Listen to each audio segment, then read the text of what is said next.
আসসালামু আলাইকুম everyone, welcome back to Ishan's mom happiness channel. আজ বানাবো রায়তা। তার জন্য টক দইটাকে খুব ভালোভাবে ফেটিয়ে নিয়ে আমি ধনিয়া পাতা আর কাঁচা লঙ্কাটাকে বেটে নিয়েছি। সেই বাটা ধনিয়া পাতা আর কাঁচা লঙ্কাটাকে টক দইয়ের মধ্যে দিয়ে দিলাম।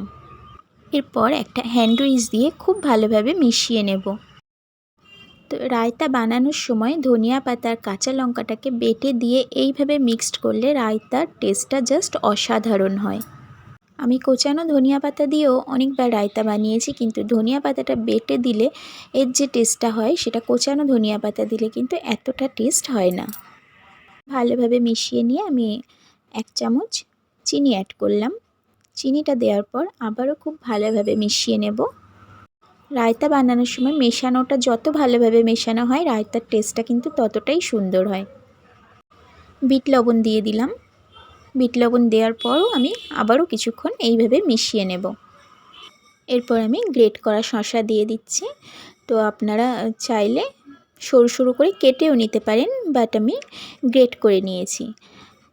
শসাগুলো দেওয়ার পরও বেশ কিছুক্ষণ মিশিয়ে নিলাম। তারপর গ্রেট করা গাজর দিয়ে দিচ্ছি। গাজরটা দেওয়ার পর দিয়ে দিচ্ছি কেটে রাখা টমেটো।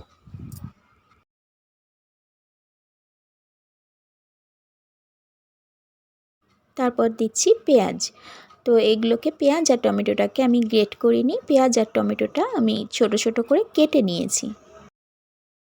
এখানে চাইলে আপনারা লঙ্কা কুচি অ্যাড করতে পারেন, বাট যেহেতু আমি ধনিয়া পাতা বাটার সময় লঙ্কা একসঙ্গে বেটে দিয়েছি তার জন্য আমি আর লঙ্কা কুচি দিলাম না।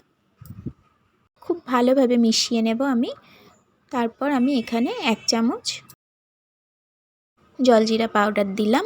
আপনাদের কাছে জলজিরা পাউডারটা অ্যাভেলেবেল না থাকলে আপনারা চাট মশলা বা আমচুর পাউডার এখানে দিতে পারেন। তো সবগুলো ইনগ্রিডিয়েন্টস দেওয়ার পর আমি খুব ভালোভাবে সবগুলোকে মিশিয়ে নেব। বেশ কিছুটা সময় নিয়ে আমি এটাকে খুব ভালোভাবে একটা হ্যান্ড উইচ দিয়ে মিশিয়ে নিচ্ছি। আর কোনো ইনগ্রিডিয়েন্টস দেব না এর মধ্যে, সবগুলোই আমার দেওয়া হয়ে গেছে। এরপর জাস্ট ভালোভাবে মিশিয়ে নিলেই রেডি রায়তা। উপর থেকে আমি একটু গাজর কুচি আর কয়েকটা শসা স্লাইস দিয়ে ডেকোরেশন করে নেব। এটা এমন একটা recipe, biryani, pulao, fried rice যার পাশেই রাখবেন তার সঙ্গেই মানানসই। রেসিপি কেমন লাগলো অবশ্যই কমেন্টে জানাবেন। রেসিপি ভালো লাগলে আমার চ্যানেলটাকে সাবস্ক্রাইব করে রাখতে পারেন। আল্লাহ হাফেজ।